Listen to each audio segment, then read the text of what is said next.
My average day begins around 4:30, 5 a.m. in the morning, sometimes a little bit later. And the first part of my day, every day for the last 3 years, has been preparing for the day. And a big part of preparing for the day is getting ready for this call. And I think about you guys a lot and I read a lot. So I encourage you to read, right? A year from now, you're going to be the same person you are today, other than the books you read and the people you associate with. So reading is important. As I'm thinking about you today and reading, preparing for the day, I'm thinking about a conversation I had with a friend who's a real estate agent in Coral Springs, somebody that I've known for many years. And he's talking to me about the market and his business. And he does about $20 million a year. And he's pretty consistent with that number. And he's talking to me about, well, he said, John, it's just not the same it used to be. He said, I can call for sell by owners and expireds. I've done that and I've gotten listings, but you don't understand. It's just different in today's market. And I said, Steve, I do understand. I absolutely understand. And if you really pay attention to me, I've been saying the same thing for quite a while now. And it usually starts with, if I was to get back into production, this is what I would do. Now, the two things that I would do, and then I'm going to share some thoughts that I have from reading the one thing with you, and these thoughts are on focus. So before I do that, though, if I were to get back into real estate, the two things that I would do is I would focus on circle prospecting and I would focus on open houses. And I would focus on circle prospecting on steroids. Now, what does that mean? Pick a neighborhood that you want to work. I'm going to give this to you in step by step. So it's just follow the yellow brick road, guys. Pick a neighborhood that you want to work. Pick a property that sold in that neighborhood recently, or a property that recently went on the market or recently went under contract. It's better if it's your listing or if you sold the property. In other words, you brought the buyer to the deal. But it doesn't have to be. Remember, a property sold. It's not necessarily I sold a property. Pick a property in that neighborhood that recently sold, recently went on the market, and call everyone around the property, or go knock doors around the property. Better yet. So I want you to write that down. Face-to-face conversations are better than phone conversations. And the conversation is so simple. And I don't want you to think, oh my gosh, here we go with scripts again. It's a blueprint. Just follow the blueprint. Hi, Sarah. My name's John Dietz. The reason I stopped by today is, as you know, a home in your neighborhood recently sold. Bullet point it. Hi, Sarah. My name is blank. The reason I popped by today is because a home in your neighborhood recently sold, which is great news. Our challenge now is there are still buyers who are looking to buy homes in your neighborhood. And as you know, there's nothing for sale. So I was just curious, who do you know that might be thinking of selling their home in the next 6 months? Now, I want you to imagine if you did this every single day and you had a standard of how many people you're going to talk to every day, and you hit that standard. And let's just say, for the purpose of math, it's 10. All right, so that's 50 a week and 200 a month, or 2,400 people in a year. Now, out of 2,400 people, you're going to have people that say, I'm thinking of selling my home. Yes or yes? The answer is yes. Now, they may tell you, I'm thinking of selling my home, but it won't be for 6 months from now. Good lead or bad lead? The good lead. There are no bad leads, just real estate agents who don't follow up. So when you hear, I'm thinking of selling my home, but it might not be until, cool. I'd love to earn the opportunity to be your agent. Now, that simply means that I'll send you valuable information on the real estate market once a month, and I'll call every couple months just to check in with you.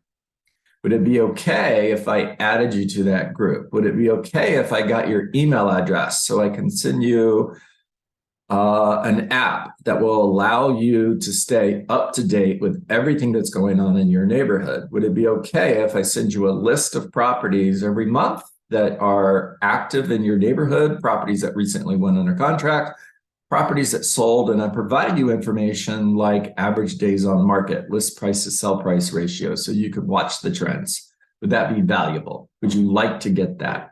What's the best email address for me to send that to? Now, so far, you've got their name because you introduced yourself, you asked their name, you wrote it down, you've got their address. Hello, you're standing at their front door. And you got their email address. The last thing you need in order to be able to call that a lead is you need their phone number. Now, I'd love to send you a link to my website. I could do that by text. What's the best phone number for me to send that to? Now you got a lead. All right. Now you're in that same neighborhood. Let's just say we're focused on one neighborhood at a time. And over time, you start building a database of people who live in that neighborhood. All right. So I'm in Forest Grove in Palm Harbor, Florida. There's probably 200 homes in this neighborhood. Imagine that you're working my neighborhood and you've got 50 out of the 200 in your database. You've just created a database of 50 individuals all in the same neighborhood, and some of them are thinking of selling their home. Now, let's just say, let's go back to the 10 a day, 10 a day, 50 a week, 200 a month, or 2,400 a year. And let's just say out of the 200 people every week, you get 2. It's a ridiculously low number, by the way. But you get 2 that say, yeah, I'm thinking about selling my house. Maybe 30 days from now, maybe 6 months from now, maybe a year from now. And if it's 2, that's 8 a month, 96 a year. If I'm doing the math wrong, check me. I'm cool with that. Now you've got 96 people that you're following up with, you're building relationships with. And let me go back to the conversation I was having with my friend Steve. You're not calling expired listings. You're not calling for sell by owners. You are calling people who are not getting 10 calls a day from real estate agents. They're probably not getting any calls from real estate agents. Or better yet, you're knocking on their door. You're having conversations with them. You're having conversations focused on building relationships and bringing value to those conversations. Now, if it's 96 a year and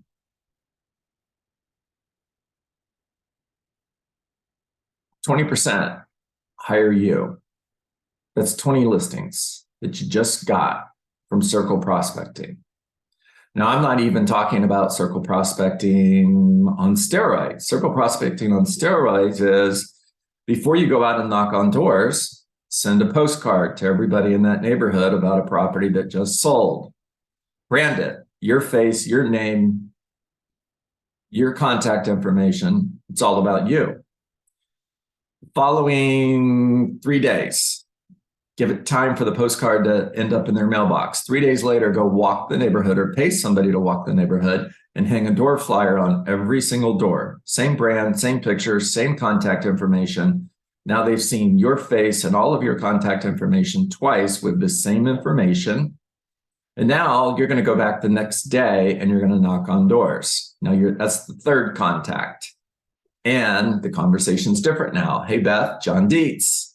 I'm with blank real estate company. You probably got a postcard from me. Maybe you got a flyer hanging on your front door. And I just wanted to pop by and share with you that home that sold in your neighborhood sold for a record price, which is awesome news.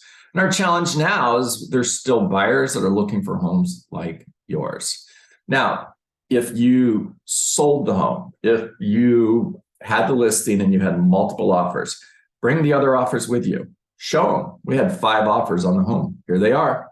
Only 1 was accepted, which means there are 4 buyers right now that want to buy a home in your neighborhood and there's nothing for sale. Who do you know that might be thinking of selling their home in the next 6 months? Now, ignore the no's. Definitely ignore the mean people. Go knock on the next door. They're nice. And hit your standard. Focus on hitting that daily standard for conversations, not on the results. If you focus on the results, you're going to give up. I would do this every single day. It would be my main source for lead generation. And I'm telling you this because you all with one challenge. It's the same challenge for all of you. There's a lack of inventory and you can't find listings. I know it because I'm talking to you.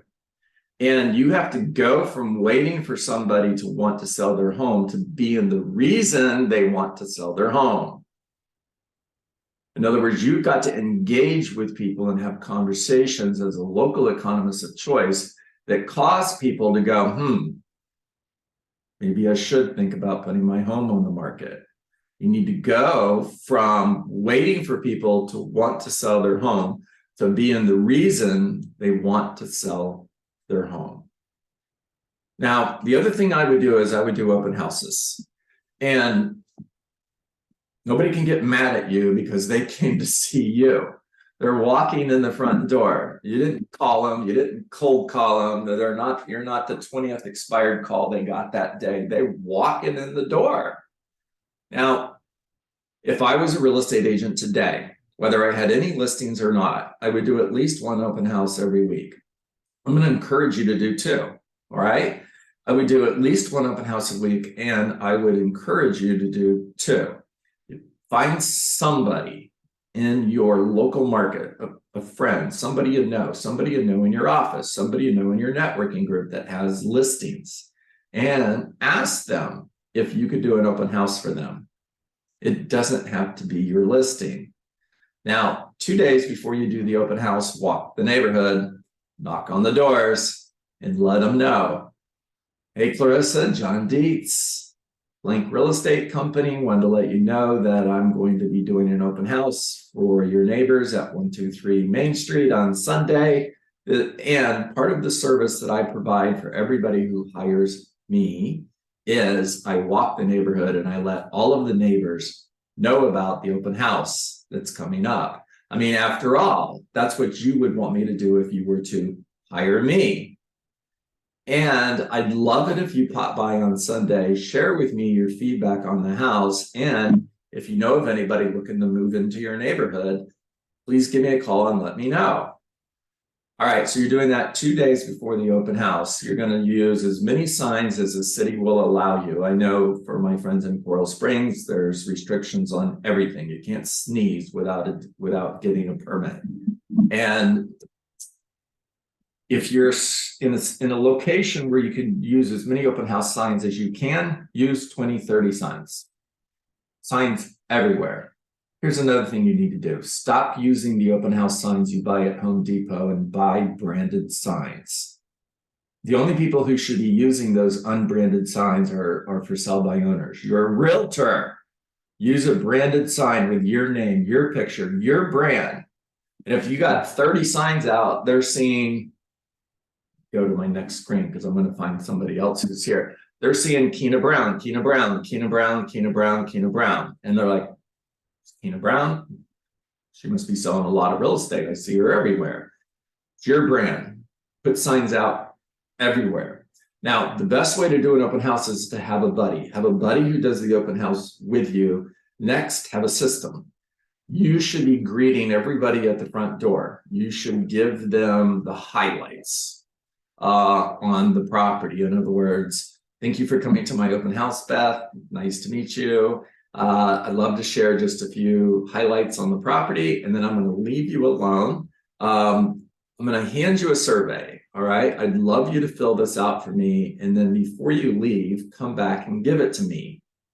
Now, here's what I would do. I would have my buddy, my assistant, or the person who's working with me collecting those surveys. And I would ask them, leave your information blank. We'll get that when you leave. And then rather than having them fill out their name, their address, their phone number, their email address, ask your buddy to fill it out for them, because you're going to get more accurate information if you ask them. Ask them for their name. Now, you should already know it, but if I met Beth and I don't know Beth's whole name, I say, okay, Beth, I need first and last name. If I want to send you information on the market in this area or information where you're looking for homes, what's the best email address? If I wanted to give you a call, what's the best phone number for me to reach you at? I'm collecting her information. She's going to give me more accurate information if I'm asking her and filling out the form for her than she will if she just signs my open house sign-in book. All right, you're going to get Mickey Mouse and Donald Duck and all that other kind of stuff. You want real information. If I were to get back into real estate production today, I would focus on circle prospecting. I would focus on open houses. Now, am I telling you not to call for sell by owners and expireds? No, I'm not. You should still call them. You should still work your database. You should still focus on repeat and referral business. But if you're like my buddy Steve, who is feeling that there's this challenge in the real estate market today, and that challenge is there's no listings and nobody's putting their home on the market, then go find them. Be the reason that people want to sell versus waiting for people to want to sell. I'm going to close with this. And yeah, I know we didn't get to the one thing. We'll do it tomorrow. I'm going to close with this. If I were to get back into production, I would have a number of listings that I'm going to take every single month. It's a standard. No, it's 2, it's 3, it's 4, it's 5, whatever it is. And I'm not going to stop until I get that number. Now, you may say, John, that's unrealistic. No, it's not. It's not. That you could be in a real estate market where there's 5,000 realtors that you're competing with and only 500 homes are going on the market every 30 days. Fine. If your number is 3, go get your 3 and let everybody else worry about what they're going to do to get theirs. Go get your unfair share. Make it happen. All right. Talk to me